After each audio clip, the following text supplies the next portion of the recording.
In today's video, I'm going to teach you how to insert site coordinates, easting and northing in AutoCAD. We'll start in Excel to prepare the data so AutoCAD can read it in one go.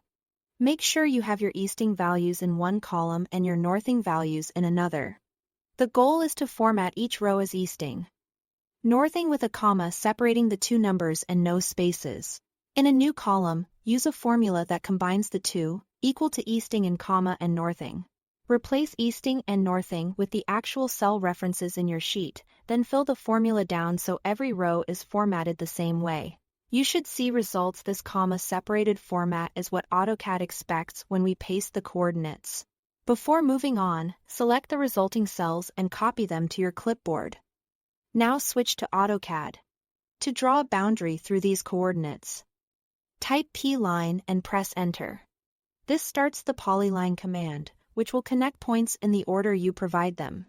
Click into the command line, then paste the coordinates you copied from Excel. AutoCAD will read each pair as XY, where X is easting and Y is northing, and it will place and connect them automatically. When the last coordinate is processed, press Enter to complete the polyline. You should now see all the coordinates plotted and joined in sequence as a continuous boundary. If you want your point markers to display clearly, adjust the point style type and press Enter. In the point style dialog, choose a style that's easy to see in your drawing, something like a cross or a square, and click OK.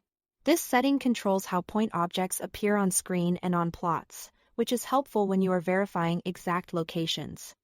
To place individual point objects at the joints along the boundary, type PO and press Enter.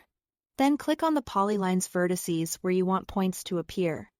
You can add as many as you need along the joint lines, and they'll adopt the point style you just selected. This makes it simple to label, measure, or reference exact stations later without altering the polyline itself. That's all to it. Thanks for watching.